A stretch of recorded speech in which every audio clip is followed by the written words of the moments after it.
एके दिवशी एक तरुण भिक्षू स्वतःच्या घरी जाण्याचे ठरवतो. खूप महिने झाले होते तो त्याच्या घरी गेला नव्हता.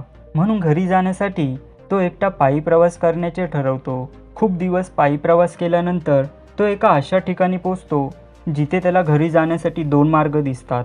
एक म्हणजे मातीचा चांगला रस्ता आणि दुसरा म्हणजे नदी ओलांडून जाण्याचा मार्ग. तो भिक्षू नदीकडे पाहतो.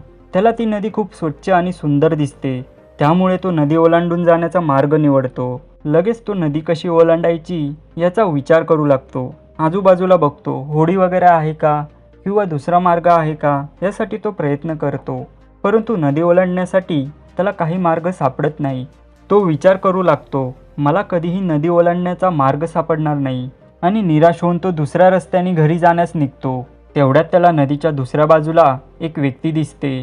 ती व्यक्ती जैन गुरुजी सारखी दिसत होती. गुरुजी डोळे बंद करून ध्यान करत होते.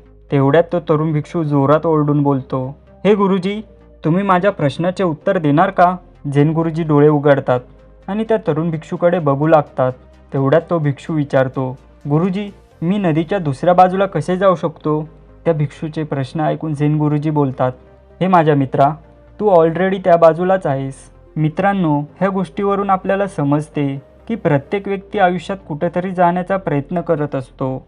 म्हणजे दुसरा चांगला जॉब शोधणे किंवा सुट्टीमध्ये कुठेतरी लांब फिरायला जाणे. जर आपण ह्याची तुलना त्या तरुण भिक्षूशी केली तर आपल्याला कळेल की कसा तो भिक्षू त्याच्याकडे चांगला रस्ता असून सुद्धा मला नदीच्या मार्गाने दुसऱ्या बाजूला जायचे यासाठी प्रयत्न करत होता. तरुण भिक्षूप्रमाणे आपल्याला सुद्धा त्या नवीन गोष्टी आयुष्यात पाहिजे असतात. परंतु आपण विसरतो की आपल्याकडे आधीच खूप साऱ्या गोष्टी आहेत ज्याविषयी आपल्याला कृतज्ञता व्यक्त केली पाहिजे. परंतु असे न करता आपले लक्ष नेहमी आपल्याकडे ज्या गोष्टी नाही त्याकडे असते. प्रत्येक व्यक्तीला नवीन चांगल्या गोष्टी तर पाहिजे, परंतु ज्या गोष्टी आपल्याकडे ऑलरेडी आहेत त्याविषयी कधीही कृतज्ञता व्यक्त करणार नाही. जैन गुरुजी त्या तरुण भिक्षूला हेच सांगत होते की तू ऑलरेडी त्या बाजूलाच आहेस.